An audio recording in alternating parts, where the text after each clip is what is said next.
You'd like a video resume? You got it, by user Itchy Spider Butthole. Okay, so this happened about 7 years ago and I just never really thought to share it here until now. I was looking for jobs in small shops in my town.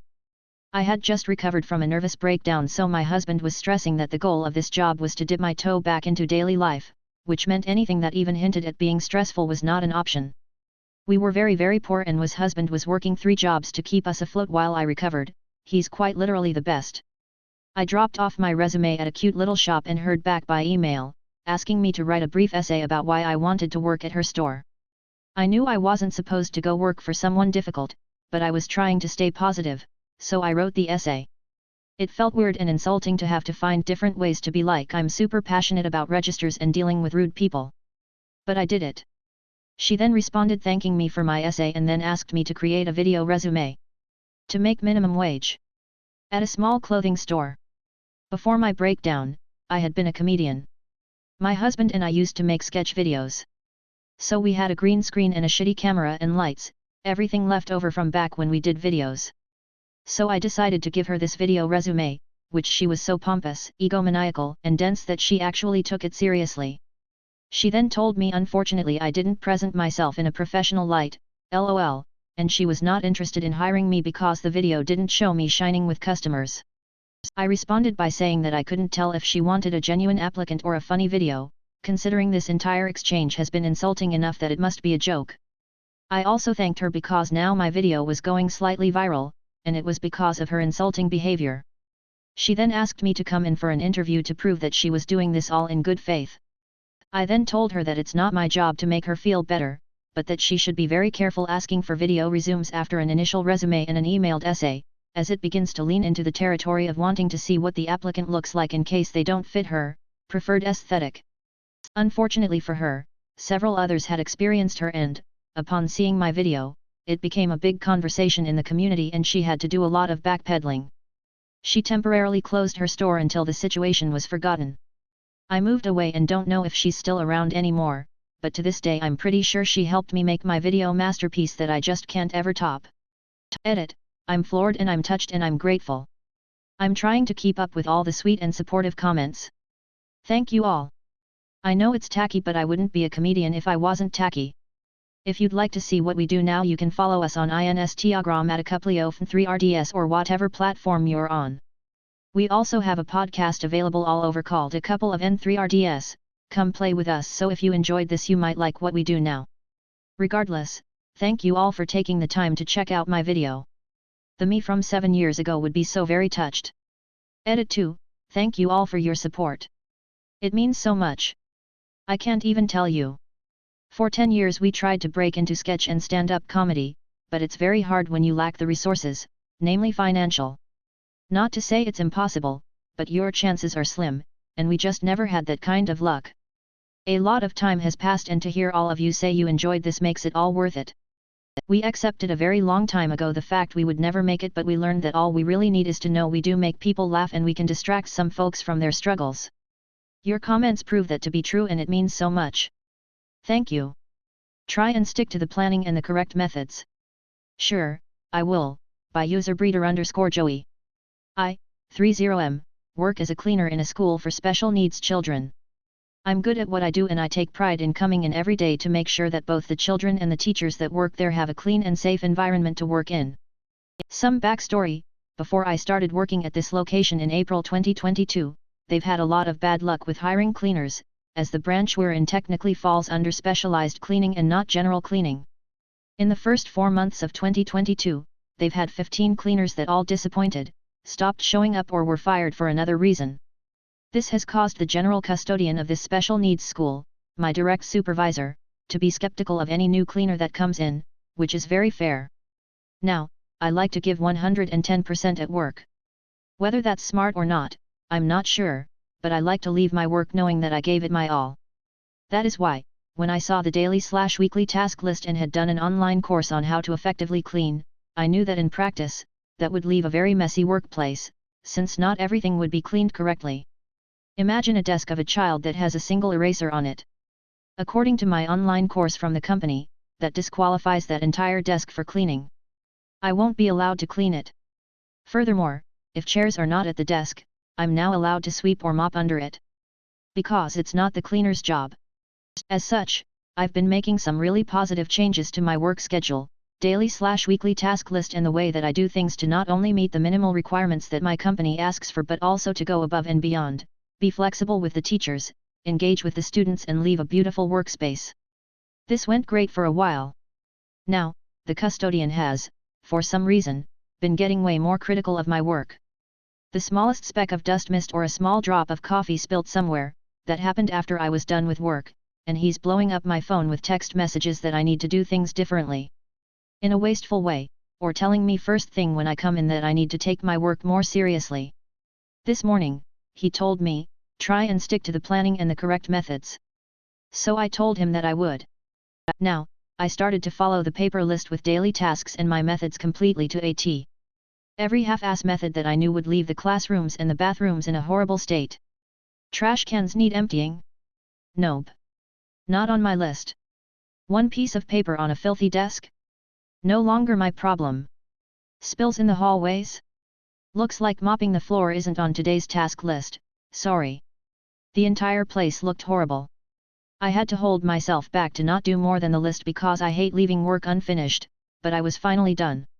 I approached the teachers of the classrooms that I had to clean today beforehand, explained the situation and promised them to give their classrooms a proper cleaning the next day because they and the students shouldn't be the victim of my malicious compliance, but they were in on it. They even agreed to give their signature on my task list to sign off that they think I did all of the work correctly. Naturally, the custodian didn't like my work today. And we had a good heart-to-heart for a moment.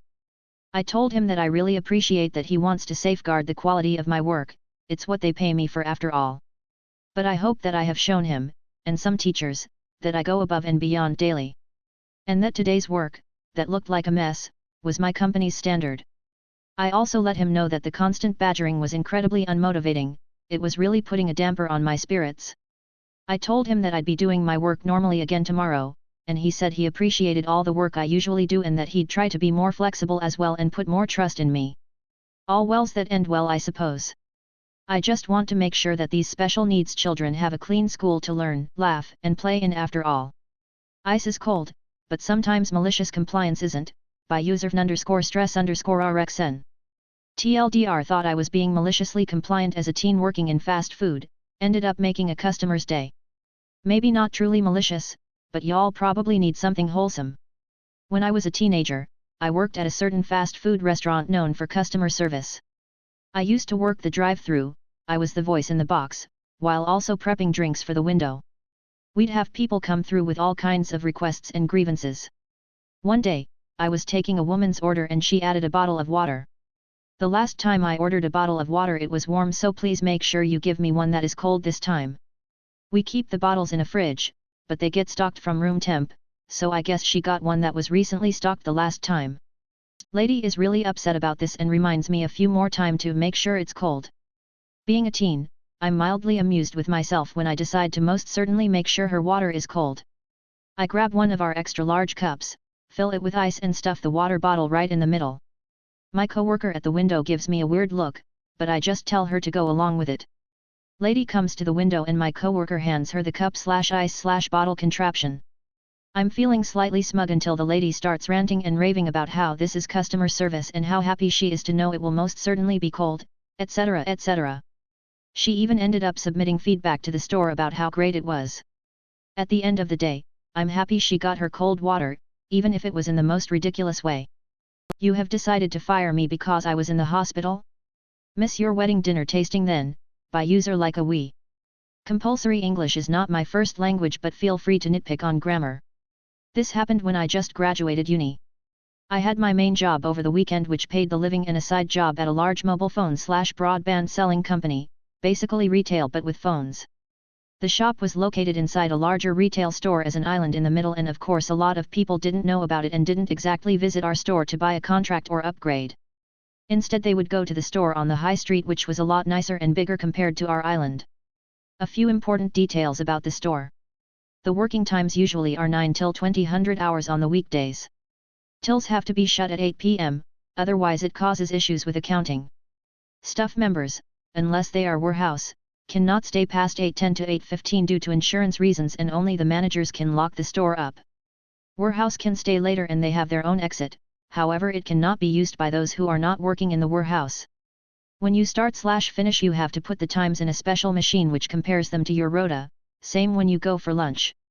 If you finish earlier than you are scheduled, then the machine will automatically put it as unauthorized absence. The other option is putting it as sick. You cannot take holiday on the day and the times of the rota cannot be changed on the day either. So you cannot put someone as starting at 9 and change the same day as to starting at 10 as it wouldn't allow you to. If you forgot to clock out, the extra time will be counted as overtime and only manager can amend it, but they cannot make it that you worked less than what's on the rota. However, it is also a lot easier to amend the times on the same day, as if you are trying to do it the next day you will need the details of the member of staff to do it, like their memorable word and so on. Also in our island store you must have at least 2 employers working during the same hours as per company policy. It was my last day at the said store. My manager decided to let go of me because I didn't attend a shift due to being in the hospital and I was still on my probation. I was told that I still have to work the notice period, which was 2 weeks. My manager, I call him Dan, had to create rotas 2 weeks in advance as per company policy. He can change the rotas up to a last Friday of the week, meaning he can change the next week's rota on the Friday before, but not after. So Dan scheduled me on my last day on a 1700 hours to 2100 hours shift, when my usual shifts are 1600 hours to 2000 hours. I have asked him if this was correct both personally and in the team group chat and he confirmed it. Dan was also the type of those whiny managers who don't do anything but complain about everything and do not bother to train you or show you the ropes, so I kinda knew he made a mistake but decided not to mention it. Cue malicious compliance. Friday rolls on, I'm hungry so decided to have a late lunch before my shift starts. I'm putting the order through and notice Dan is trying to call me. I decline. I finish my order to feel that Dan is trying to call me again alongside with a few texts received from him. I decide to reply. Dan, hey, where are you? You are not at the store and it is already past 4 and we have one of the higher-ups checking how things are going. Me, oh, I'm having lunch. I'm not scheduled till 5 p.m. remember? Dan, well no, you are lying. Your shifts are always 4 till 8, I make sure of it. Get here. I can't stay as I have to try the food that will be served at my wedding and compose the menu. Me, oh sorry but I really can't. I have just ordered lunch and waiting for it to be ready and then I have to eat. I have asked you if the rota correct and you said it is. But in case if you don't believe me, I'll send you a screenshot and we'll see you at 5. I did send him a screenshot where I have questioned my times and he confirmed they are correct. Haven't heard from him till I got back to the store. At the store I see Dan talking to the higher up person. Dan notices me first, waves me over as soon as I sign in and says he really needs to be somewhere else, he just needs to get to his office and get his coat. I nod and have a small talk with the higher up. Who? Oh, it was so nice of Dan to cover the start of your shift as you were having a family emergency. He is such a good and caring manager. Me, family emergency? Not sure what you are on about, but my shift have just started as per rota. The higher up is confused. He asks to see the rota, so I gladly show him the pictures Dan have posted on the group chat. Then higher up turns to me and another member of staff and asks if one of us a team leader and if not when did we start. After finding out we are not team leaders and have started less than 12 weeks ago, the higher up gets visibly angry. He stops Dan as he was on his way to leave and tells him he cannot leave the premises as it is against the company's policy to leave employers who haven't been with the company for 12 weeks unattended or to close up, so he must stay, otherwise the company insurance is not valid and there will be a hefty fine. Dan has no option but to stay, meaning he was missing the food tasting. He wanted to call his fiancée, however the higher up has reminded him no phones during the shift and while on the store floor. So Dan couldn't even let his fiancée know who was texting him non-stop. While higher up was there and while Dan was forced to do his job, I had a few more conversations with him and brought up all the things Dan failed to provide us training on alongside with lack of support and any progression meetings, so by 8 o'clock higher up was pissed with Dan and was organizing a meeting with him and extra training for him, which I don't think was paid as Dan had to do it outside work hours. He was also put on a close monitor for at least a month. As everyone was leaving at 8 p.m., I was slowly getting ready. Dan has tried to hurry me up but I was mainly ignoring him. Dan, the store needs to be closed before 8:10, hurry up. Me, oh, but you scheduled me till 9 p.m. today, I cannot leave before that as system will not allow me to clock out. Dan, well, you must leave as insurance does not cover us against theft or damage if there's someone else in the store after 8 p.m. We have to put the alarms on too. Me, sorry, but I really don't want to miss on any money. You have scheduled me till 9, so I will work till 9. Dan, what are you doing to do? You need to leave. Me, I can clean the display models and the island does look like it needs to be vacuumed. The higher up was having the best time in the world. He was still there enjoying the show since he saw that Dan put me till 9 p.m. At some point he gets tired of our back and forth and told Dan to cover me till 9 p.m. and stay in the store and then change the hours in the system that I finished at 9 p.m. and I can go home. Dan has tried to argue, but the higher up has pointed out that it was his mistake, and if something happens in the store he will be the one responsible, as he should have checked the rotas beforehand. Dan has no choice but to follow the orders. From what I have heard, he left around 10 p.m. that day as the system wouldn't allow him to log in. His fiancée also left him a few years later. I do not know the reason why. But she took the house and the dog and saved money since she never married him. I have heard that Dan works as a personal growth coach, but not very successful at it either. TLDR, I was dismissed because I had to be taken to the hospital on the day of my shift. After I have noticed my manager made a mistake in the rota, but he didn't own up for it. It resulted in him having a very long shift and missing the tasting session of the food he wanted to be served at the wedding. A parcel that didn't make it to America, by user Noobromance. So I work in an off-license, a liquor store or convenience store for any non-UK people reading. Most of my job is selling alcohol, but we also are a UPS drop-off point, so people can collect and send UPS packages from here. If a parcel is going abroad, it also needs 3 commercial invoices attached, one for UK customs, one for UPS and one for American customs when it arrives. This system has been in place since Brexit. Before then you only needed 1 copy, but for reasons I don't understand, leaving Europe cocked this all up and now we have to do this. The result is the instructions on sending a parcel abroad online are a bit confusing, so often people turn up without all 3 invoices and I have to tell them it won't be accepted. 90% of customers accept this once explained, some grumble and then accept, but this specific customer was having none of it. For whatever reason she plainly just didn't believe me, even when I showed her the poster behind me literally explaining that it needed 3 invoices. Whatever she had read online said that just 1 would be fine and she would not accept some lowly shop worker telling her otherwise. Eventually I gave up explaining that it was just going to get stuck in customs, and when she again demanded I accept the parcel I replied, okay, but again I have to warn you, this won't get to America. She rolled her eyes and I gave her receipt, confirmation the parcel had been received into the shop. Later that day when UPS came to collect today's parcels, me and the driver had a good laugh about that parcel and he happily took it. 1 week later she is in my shop again complaining the parcel still hasn't gotten to America, and what am I going to do? At this point it's out my hands.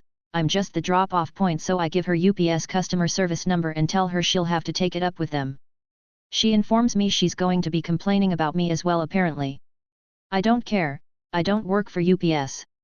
2 weeks later she is back in the shop with the same parcel to return it again. It now has 3 invoices attached correctly. My customer service voice is agonizingly sweet as I accept that parcel. My "have a nice day" afterwards must have been the most insincere goodbye anyone has ever uttered.